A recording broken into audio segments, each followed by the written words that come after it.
रामाय रामभद्राय रामचंद्राय वेधसे रघुनाथाय नाथाय सीतापतये नमः। हे मुशैलावती हम धनुजवन किसानो ज्ञानिनाम अगरगण्यम सकल गुण निधानम वानराणामधीशं रघुपति प्रिय भक्तं वातु जातं नमामि। गुरुमूर्ति मुख चंद्रमा सेवक नयन चकोर अष्ट पहर निरखत रहूं सुश्री गुरु चरण की ओर। जौन देश मेरे गुरु बसें तित की चले बिहार। गुरु में लगे मोह में लगे सो हो जाए भव से पार। आज बड़ा मंगल का दिन है कि हम सभी इस मंगलमयी वेला में परम संत प्राप्त स्मरणीय परम पूजनीय जो श्री अमरकंटक धाम से हमारे बीच में विराजमान हैं, मैं ऐसे महापुरुष के श्री चरणों में नमन और वंदन करते हुए मंचासीन सभी महापुरुषों के श्री चरणों में वंदन करता और इस मंगलमयी वेला में उपस्थित समस्त श्रोताओं के लिए मैं भगवान से मंगल कामना करता हूँ कि इसी तरह की मंगलमयी वेला उनके जीवन में हमेशा मिलती रहे, जिससे उन सबको ऐसे संत महापुरुषों का दर्शन होता रहे। अभी आप सभी महापुरुषों के श्री मुख से गुरु तत्व का वर्णन सुन रहे थे। गुरु तत्व का वर्णन वैसे तो शेष महेश गणेश भी नहीं कर सकते। गुरु के बारे में जितना कहा जाए उतना थोड़ा है, पर जिम निज बल अनुरूप ते माखी उड़े आकाश। जैसे कि तुम और आदि खग मशक प्रजंता नभ उड़ाए नहीं पावे यंता। जैसे आकाश की कोई था नहीं ले सकता, पर उस आकाश की था लेने के लिए मच्छर से लेकर के गरुड़ तक उड़ान भरते हैं, पर आज तक वो आकाश किसी के हाथ नहीं आया। जो जहां तक पहुंचा उसने उसका वहां तक व्याख्यान किया। इसी तरह से गुरु तत्व का वर्णन शेष महेश भी नहीं कर सकते हैं। हम जैसे अल्पज्ञ जीवों की वाणी में कहाँ वो ओज है जो गुरु तत्व का वर्णन कर सकें। पर फिर भी अपनी वाणी को पवित्र करने के लिए हम गुरु महिमा का गुणगान करते हैं। जैसे कि महापुरुषों ने कहा, गुरुर् ब्रह्मा गुरुर्विष्णु गुरुर्देव महेश्वर गुरुर् साक्षात् परब्रह्म तस्मै श्री गुरवे नमः। गुरु ब्रह्मा है, गुरु विष्णु है, गुरु शंकर हैं, गुरु पार ब्रह्म है। हम सब जानते हैं कि ब्रह्मा जी का कार्य क्या है? सृष्टि की संरचना करना। भगवान विष्णु का कार्य क्या है? सृष्टि का पालन करना। और शंकर जी का कार्य क्या है? कि संहार करना।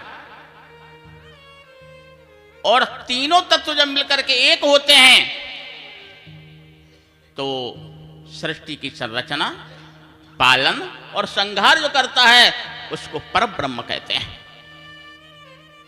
हमारे बीच में महापुरुष पधार रहे हैं, मैं उनके चरणों में वंदन करता हूं।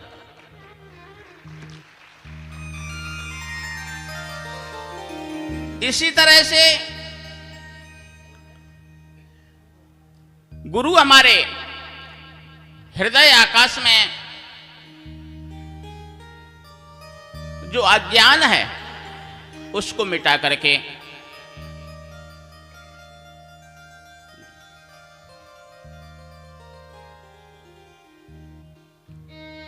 ज्ञान का जन्म देते हैं। तो ब्रह्मा का कार्य किया और उस जो ज्ञान को दिया है उसका परिपालन करते हैं, उसका देखरेख करते हैं कि वो ज्ञान हमारे हृदय में प्रज्वलित होता रहे। तो विष्णु का कार्य करते हैं। और जो हमारे हृदय में तम आता है तो शिव का काम करते हैं, शिव रूप से उस तम को मिटाते हैं। जैसे कि रात्रि के बाद जब सूर्य का प्रकाश आता है तो अंधकार अपने आप भाग जाता है, भगाना नहीं पड़ता है। इसी तरह से जब गुरुदेव कृपा करते हैं तो हमारे हृदय में जो अंधकार है, जो अविद्या व्याप्त है, वो उनकी कृपा से ही नष्ट हो जाती है। उनको नष्ट करने की भी जरूरत नहीं है, केवल उनका वरद हस्त मेरे सिर पर रख जाए, बस हमारी अविद्या हमेशा हमेशा के लिए नष्ट हो जाती है। आप सभी देख रहे हैं कि इस जंगल में कैसा मंगल हो रहा है। ये गुरु कृपा का ही फल हमें दिखाई पड़ रहा है। जो एक कोफीन धारण करने वाले फकीर फक्कड़ पर आज उन पर गुरु की कृपा हुई कि देखो जो भव्य कुंभ प्रयागराज में जनवरी में प्रारंभ होना है, पर आज शमशाबाद की पुण्य धरा पर हमारे योगी राज जी ने पहले यहां पर महाकुंभ स्थापित कर दिया।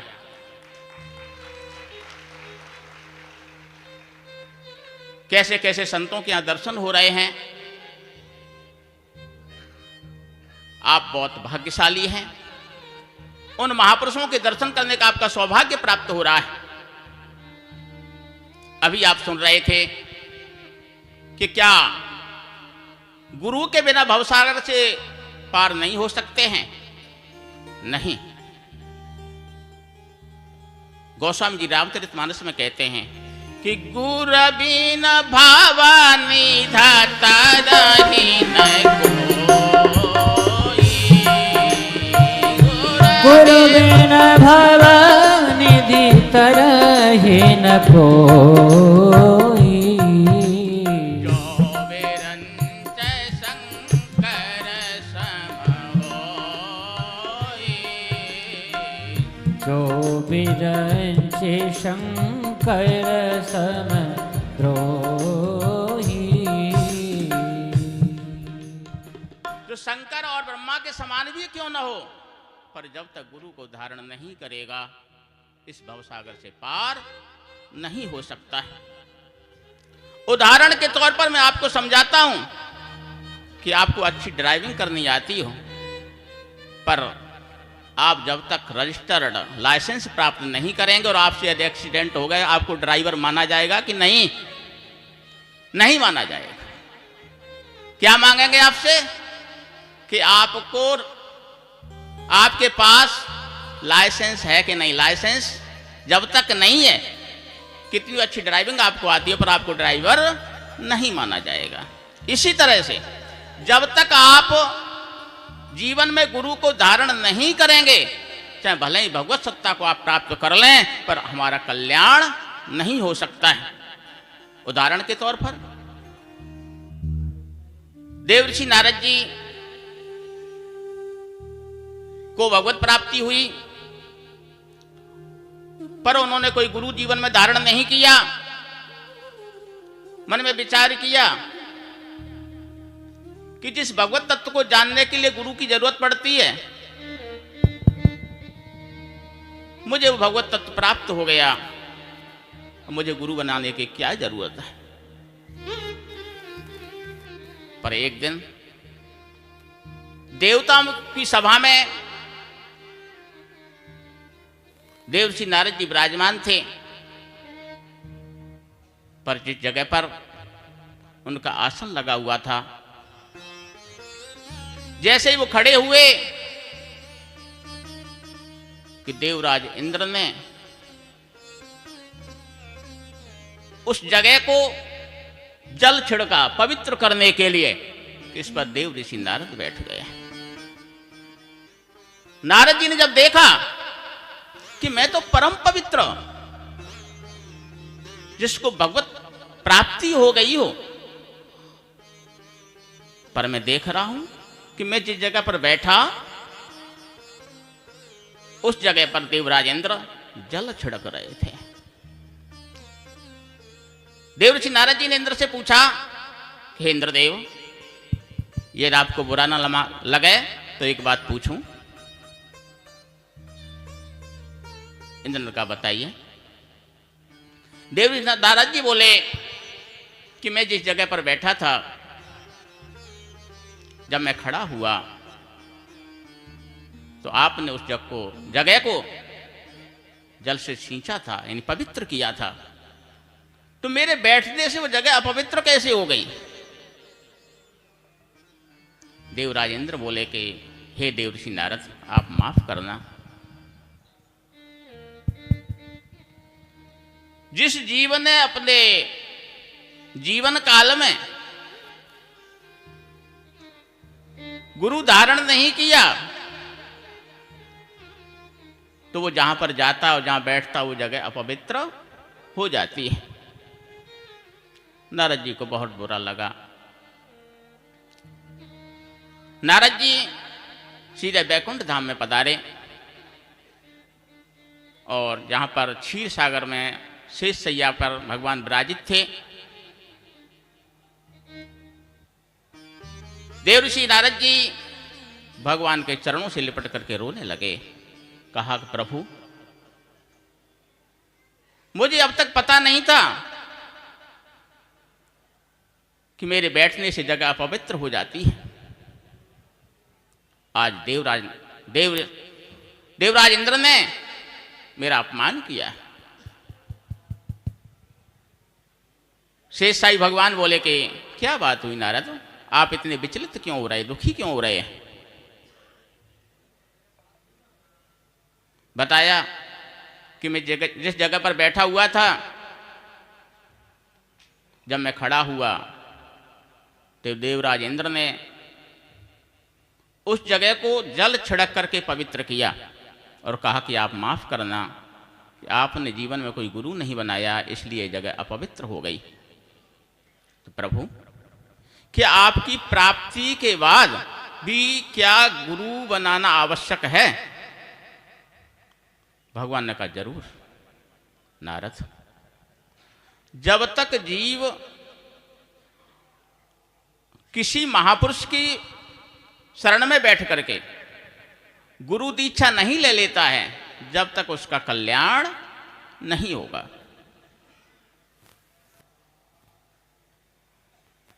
नारद जी को लगा कि भगवान भी देवराज इंद्र की बात की पुष्टि कर रहे हैं। चरण पकड़ करके बोले कि प्रभु, अब आप ही बताइए कि मैं किसको गुरु बनाऊं, किसकी शरण में जाऊं? भगवान ने कहा कि प्रातः काल वेला में पूरब दिशा की तरफ आप जाना और सर्वप्रथम जो भी आपको मिल जाए उसी के चरण पकड़ करके आप दीक्षा ले लेना। भगवत आज्ञा मान करके देवर्षि नारद जी प्रातः काल वेला में पूरब दिशा की तरफ चले तो सर्वप्रथम उन्होंने क्या देखा कि एक मछुआरा मच्छी का जाल अपने कंधे पर रख करके जा रहा है। मन में बड़ा दुख हुआ, पर प्रभु आज्ञा है, मैं इसको टाल कैसे सकता। चरण पकड़ लिए, कहा गुरुदेव, मैं आपकी शरण में आया हूं, आप मुझे दीक्षा दीजिए। वो मछुआरा बोला कि प्रभु आप क्या कर रहे हैं? एक मच्छी पकड़ने वाला मछुआरा, मैं आपको दीक्षा कैसे दे सकता हूं? नारद जी ने कहा भगवत आज्ञा है, मुझे आपको ही गुरु बनाना है। मछुआरा बोला कि आप नहीं मान रहे तो मैं आपको गुरु दीक्षा दे देता हूं। नारद जी ने उस मछुआरे से दीक्षा ली, पुनः भगवान के पास आए क्षीर सागर में, प्रणाम किया। भगवान ने क्या क्या अपने जीवन में आपने गुरु धारण कर लिया? नारद जी ने कहा कि आपकी आज्ञा मान करके गुरु तो धारण किया, पर जैसे ही पर शब्द निकला मुंह से, शेषशाही भगवान कहने लगे कि नारद अब तुमको 84 लाख योनियों में जाना ही पड़ेगा, क्योंकि तुमने गुरु में पर शब्द जोड़ दिया, पर लगा दी। अब तो नारद जी घबरा गए। नारद जी ने कहा प्रभु इस 84 लोक योनियों से मेरा बंधन कैसे छूट सकता है? मैं कैसे छुटकारा पा सकता हूं? भगवान ने कहा कि उन गुरु की शरण में जाओ जिनसे आपने दीक्षा ली है, वो ही आपको इस 84 लाख योनियों के भवबंधन से मुक्त कर सकते हैं। देव ऋषि नारद जी गए, जाकर के उस मछुआरे को खोजा जो जाल बिछा करके मच्छी पकड़ रहा था। साष्टांग प्रणाम किया, कहा गुरुदेव मुझसे भूल हो गई जीवन में, मैं गुरु तत्व को जान नहीं पाया, मैंने अज्ञानता में आकर के आप में पर लगा दिया। मुझे पता चला कि आप में पर लगाने से मुझे 84 लाख योनियों में भटकना पड़ेगा, जिससे भगवान ही मुझे मुक्त नहीं कर पा रहे हैं। आप ही कोई उपाय बताइए कि जिससे मैं इन 84 लाख योनियों से मुक्त हो जाऊं। जब देवऋषि नारद जी ने ऐसा निवेदन किया तो मछुआरा जो मच्छी पकड़ रहा था, स्वयं भगवान ही उसके रूप में वहां पहुंचे हुए थे नारद की परीक्षा लेने के लिए। तो उन्होंने 84 लाइन खींची और कहा कि इनको गिनिए और इन पर लोटपोट हो जाइए, तुम्हारी 84 लाख योनियां कट जाएंगी। तो जब गुरु कृपा कर दे तो 84 लाख योनियों से जीवन में छुटकारा जीव को प्राप्त हो सकता है। इन्हीं शब्दों के साथ मैं अपनी वाणी को विराम देते हुए ओम सर्वे भवन्तु सुखिना सर्वे सन्तु निरामया सर्वे भद्राण पश्यन्तु मा कश्चित् दुख भाग भवेत्। बोलो गुरुदेव भगवान की जय। बहुत सुंदर गुरु तत्व के ऊपर हमारी चर्चा चल रही है और पूज्य महाराज श्री ने गुरु तत्व की बड़ी सुंदर व्याख्या करते हुए गुरुर ब्रह्मा गुरुर विष्णु गुरुर्देवो महेश्वरः, जिस प्रकार से तीनों देव इस सृष्टि का संचालन संहार इत्यादि करते हैं, उसी प्रकार इस मानव देह का गुरुदेव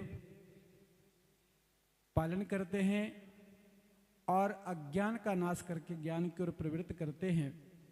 इसलिए जीवन में गुरु की बहुत बड़ी आवश्यकता है। और गुरु तत्व जिसकी व्याख्या तो कोई कर नहीं सकता, परंतु हम ये भी कहते हैं कि गुरु जहाँ पर सिर्फ श्रद्धा ही काम आती है, बस श्रद्धा गुरु के चरणों की हो, हम ज़्यादा पढ़े ना हो लिखे ना हो चलेगा, पर हमारे अंतःकरण में गुरु का स्थान होना अति आवश्यक है। और जिसके अंतःकरण में गुरु का स्थान होता है वो अवश्य ही अपने परम लक्ष्य को पा सकता है। बड़ी सुंदर चर्चा चल रही, आए इस मंच को आगे बढ़ाते हैं।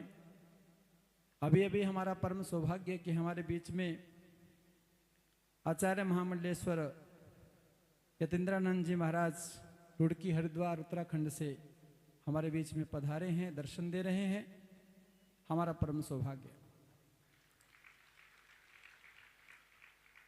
इस मंच को आगे बढ़ाएं। हमारे बीच में हमारे परम श्रद्धेय डॉक्टर स्वामी योगेश्वरानंद जी महाराज, उनसे मैं निवेदन करता हूं कि 10 मिनट के लिए वो भी हमें गुरु महिमा, गुरु तत्व के ऊपर अपना उद्बोधन देंगे और परिज्ञान कराएंगे। हमारे जीवन में गुरु की क्या आवश्यकता है, गुरु क्यों चाहिए। स्वामी जी महाराज।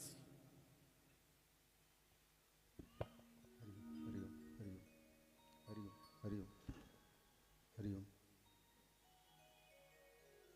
बोल केला मैया की जय। श्री सद्गुरुदेव भगवान की जय। नुमः पराम्बिकां देवीं केलां खेलां प्रकुर्वतीं सगुणां निर्गुणां नित्यां सर्वप्राणिनिवासिनीं यद ब्रह्म खल्विदं सर्वं श्रुतिभिः प्रतिपादितं तदेव केवला देवी नानारूपधरा भवत्। सर्वं खल्विदमेवाहं नमत्तोऽन्यत् सनातनम् इति ब्रूते स्वयं देवी देवी भागवते वचः। तामेव केवलां देवीं केलानाम्नीं जनश्रुतां समं विदधतीं नौमि शमसा बादवासिनीं कैवल्यवासिनीं कैवल्यदायिनीं देवीं केवलां केलिकारिणीं केला कैलेति विख्यातां नमामि श्रुतिरूपिणीं सृष्टिकेलाम् अथो खेलां कुर्वतीं पालनात्मिकां संवरणात्मिकां चान्ते केलिं रचयतीं नुमः। एका नैकेति रूपेण श्रुतिभिः प्रतिपादितां तामेव केवलां देवीं नानारूपधरां नुमः। शैलपुत्रीं नुमो देवीं तपस्या निरतां सतीं ब्रह्मचर्यां चरन्तीं च श्रीदेवीं ब्रह्मचारिणीं चंद्रघंटां नुमो देवीं घंटानादं प्रकुर्वतीं कूष्मांडां च नुमो नित्यं नमामः स्कंदमातरं कात्यायनीं नुमो नित्यं कालरात्रिं च मातरं वंदामहे महागौरीं सिद्धिदात्रीं अनंतरम।